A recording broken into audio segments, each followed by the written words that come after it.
dimulai dari include studio.h untuk fungsi input dan output seperti printf dan scanf. Include string.h untuk manipulasi string seperti starlen. Include stylib.h untuk fungsi sistem. Selanjutnya, di bagian ini saya menggunakan define untuk membuat konstanta. Ada maksimal pesanan yang dibatasi sampai 50. Artinya, maksimal ada 50 item pesanan. Lalu, ada maksimal item menu yang dibatasi sampai 10. Artinya, restoran ini hanya punya 10 menu. Konstanta ini dibuat supaya program lebih rapi dan tidak melebihi batas data yang sudah ditentukan. Selanjutnya, di bagian ini, array menu 2D untuk menyimpan nama menu, 10 menu dikali 10 karakter. Array harga 1D untuk menyimpan harga setiap menu. Array pesanan 3 array untuk menyimpan data pesanan. Kode pesanan menyimpan indeks menu yang dipesan. Jumlah pesanan menyimpan jumlah setiap item. Total harga per item menyimpan harga per item, harga dikali jumlah. Selanjutnya, total pesanan untuk menghitung jumlah item yang dipesan. Total harga menyimpan total harga keseluruhan. Pilihan untuk memilih menu. Lanjut, untuk menentukan apakah menambah pesanan. Nomor meja untuk menyimpan nomor meja pelanggan. Nama pelanggan 50 berfungsi untuk menyimpan nama pelanggan. Selanjutnya, input data pelanggan menggunakan printf masukkan nomor meja, lalu scanf di nomor meja, lalu printf masukkan nama pelanggan, lalu scanf nama pelanggan. Itu berfungsi sebagai meminta input nomor meja dan nama pelanggan. Kemudian, yang terakhir, sistem clear itu berfungsi sebagai membersihkan layar. Kemudian, loop pemesanan utama. Loop for menampilkan semua item menu dengan format tabel. Selanjutnya, %25 berfungsi sebagai format string letak kiri dengan lebar 25 karakter. Lalu, yang terakhir, %6d berfungsi sebagai format integer dengan lebar 6 digit. Kemudian, di bagian ini menampilkan data pelanggan, yaitu data pelanggan, nomor meja, dan nama pelanggan. Setelah itu, di bagian ini menginput dan validasi pilihan menu. Untuk fungsi continue, yaitu melompat ke iterasi berikutnya jika input tidak valid. Selanjutnya, menginput jumlah pesanan. Program menerima pilihan menu dan jumlah pesanan, lalu memvalidasi input agar sesuai dengan ketentuan. Setelah itu, menyimpan pesanan ke array. Pada bagian ini, data pesanan seperti kode menu, jumlah pesanan, dan total harga disimpan ke dalam array untuk diproses dan dihitung sebagai total pesanan. Selanjutnya, konfirmasi tambah pesanan. Loop do dan while berlanjut 1 dan belum mencapai batas maksimal pesanan. Selanjutnya, struk pembayaran. Di bagian header struk, dengan menggunakan date dan time, berfungsi sebagai makro yang memberikan tanggal dan waktu. Kemudian, menampilkan detail pesanan. Loop for menampilkan semua pesanan dan menghitung total harga. Selanjutnya, perhitungan PPN dan total. Pada bagian ini, program menghitung total harga pesanan, PPN 10%, dan total bayar, lalu menampilkannya ke layar. Untuk selanjutnya, dilanjutkan dengan float uang dibayar, yaitu sebagai variabel float untuk menyimpan jumlah uang yang akan dibayar pelanggan. Dan untuk in metode pembayaran, sebagai variabel integer untuk menyimpan pilihan metode 1 dan 2. Print metode pembayaran print yang pertama yaitu tunai, print yang kedua yaitu kartu debit atau kredit, print pilihan metode, pilih antara 1 atau 2, scan FD, menu pembayaran, berfungsi supaya program menawarkan 2 opsi pembayaran, yaitu yang pertama, tunai, pembayaran dengan uang fisik, dan yang kedua yaitu pembayaran debit atau kredit sebagai pembayaran non-tunai. Dilanjutkan dengan mengisi pembayaran metode 1 dengan if menu pembayaran 1, do dan while, yaitu dengan print masukkan jumlah uang yang dibayarkan, scan F uang dibayarkan. If uang dibayarkan lebih kecil daripada total bayar, maka akan memunculkan print yaitu uang tidak cukup atau kurang. Dan untuk perhitungan kembaliannya, atau bisa dibilang kembalian, itu dengan kembalian sama dengan uang dibayar dikurang total bayar. Selanjutnya, untuk program pecahan uang kembalian, dengan if kembalian lebih besar daripada 0 dan print pecahan kembalian, in pecahan, yaitu dari 100.000, 50.000, 20.000, 10.000, 5.000, 2.000, 1.000, 500, 200, dan juga 100 dengan cara nama pecahan, dengan in sisa sama dengan in kembalian. For in, i sama dengan 0. Jika i lebih kecil daripada 10, maka in jumlah pecahan sama dengan sisa atau pecahan. If pecahan lebih besar daripada 0 dan akan menampilkan lembaran keping, nama pecahan i, dan jumlah pesanan dengan sisa sama dengan pecahan. Program ini berfungsi sebagai array pecahan untuk menyimpan nilai pecahan uang dari terbesar yaitu 100.000 dan yang terkecil yaitu 100 rupiah.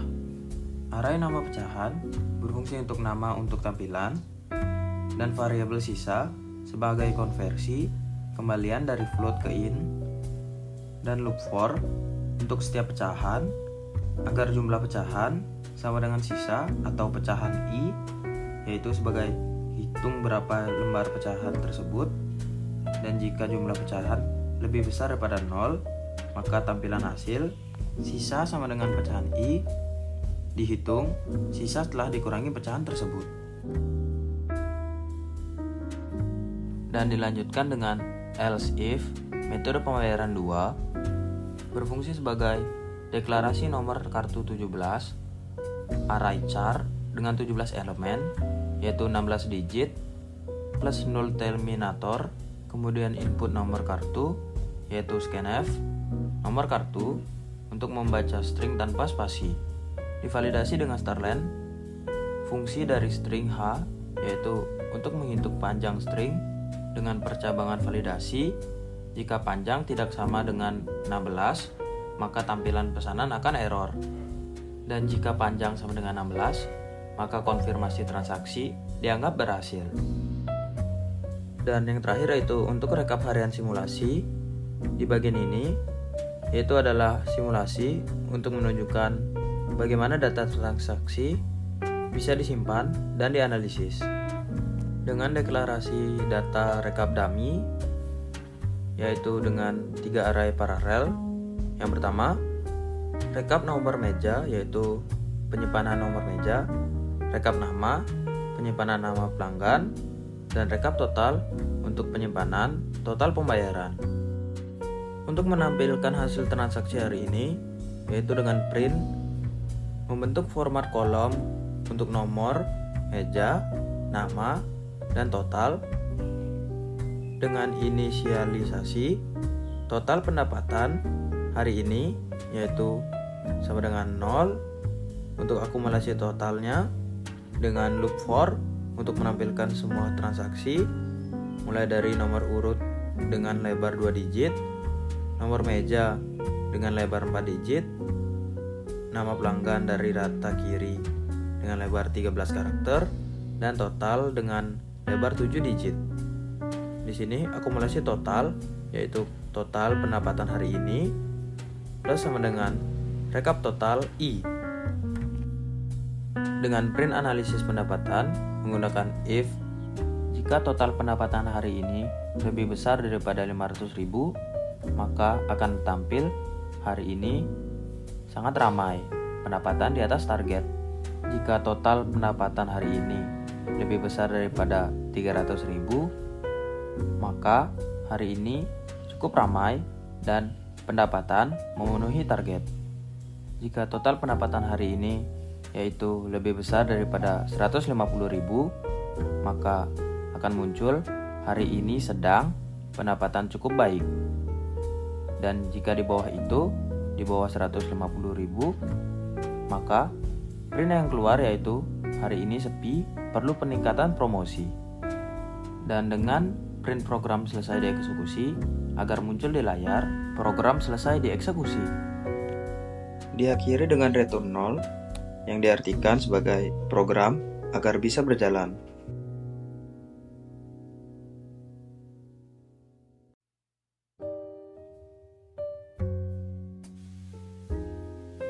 Di awal setelah di-run, akan muncul sistem kasir restoran sederhana. Di sini ada opsi memasukkan nomor meja dari 1 sampai 5 dan masukkan nama pelanggan. Di sini saya memasukkan angka 1 dan nama pelanggan yaitu Mangku.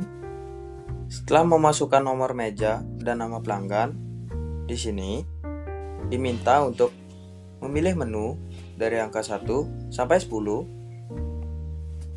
Dan di sini saya memasukkan nomor menu yaitu 1. Maka akan muncul masukkan jumlah pesanan untuk nasi goreng spesial. Di sini saya memasukkan angka 2. Setelah memasukkan jumlah pesanan, di sini ada opsi untuk tambah pesanan lain. Di sini saya memilih angka 1 berarti ya, saya memilih pesanan lain. Di sini akan diminta lagi untuk memasukkan nomor menu. Di sini saya memasukkan nomor 2 dan akan muncul masukkan jumlah pesanan untuk mie goreng Jawa. Di sini saya memasukkan angka 3. Lalu akan muncul lagi tambah pesanan lain. Di sini saya memilih 0 atau tidak. Di sini akan muncul struk pembayaran dan juga akan diminta untuk metode pembayaran. Di sini saya mencoba metode pembayaran yang pertama yaitu tunai. Selanjutnya akan muncul masukkan jumlah uang yang dibayarkan. Di sini saya memasukkan 200.000. Di sini akan muncul uang yang dibayarkan sebanyak 200.000 dan kembaliannya sebesar 72.400 secara otomatis. Dan sesuai program akan muncul pecahan eceran kembalian secara otomatis. Selanjutnya akan muncul pecahan eceran kembalian. Ini secara otomatis ya, karena sesuai program. Di sini akan muncul 50.000 sebanyak 1 lembar, 20.000 sebanyak 1 lembar, 2.000 sebanyak 1 lembar, dan 200 sebanyak 2 keping. Di sini dilanjutkan dengan kata-kata yaitu terima kasih atas kunjungan Anda sesuai struk. Di sini akan muncul rekap harian simulasi sesuai program. Rekap simulasi yaitu 1 sampai 5 dari Budi, Sari, Anto, Dewi, Rudi itu adalah simulasi. Dan yang keenam itu di meja 1 ada Mangku sebanyak 127.600. Di sini ada total pendapatan hari ini yaitu 642.600 rupiah. Di sini terdapat analisis pendapatan yaitu akan muncul hari ini sangat ramai, pendapatan di atas target sesuai dengan program di awal. Untuk metode pembayaran menggunakan kartu debit atau kredit di menu 2, di sini saya memilih menu 2 yaitu menu kartu debit atau kredit. Dan setelah saya memilih kartu debit dan kredit menu 2, di sini akan muncul masukkan 16 digit nomor kartu. Di sini saya memasukkan nomor acak sebanyak 16 digit. Dan di sini akan muncul transaksi kartu berhasil. Dan akan muncul kata-kata yaitu terima kasih atas kunjungan Anda. Diakhiri dengan rekap harian simulasi. Ini sudah sesuai dengan yang tadi yang ditunai. Kesimpulan dari program ini yaitu program sistem kasih restoran yang dibuat menggunakan program C berhasil diimplementasikan sesuai dengan tujuan yang telah ditetapkan, dan program ini mampu menampilkan daftar menu, menerima input pilihan dan jumlah pesanan, serta menghitung total pembayaran secara otomatis. Dan selain itu, program juga sudah memenuhi syarat penggunaan array, percabangan, dan perulangan, sehingga proses transaksi menjadi lebih cepat dan akurat. Sekian pemaparan dari kelompok kami tentang perencanaan program sistem kasih restoran menggunakan bahasa C. Sekian dan terima kasih.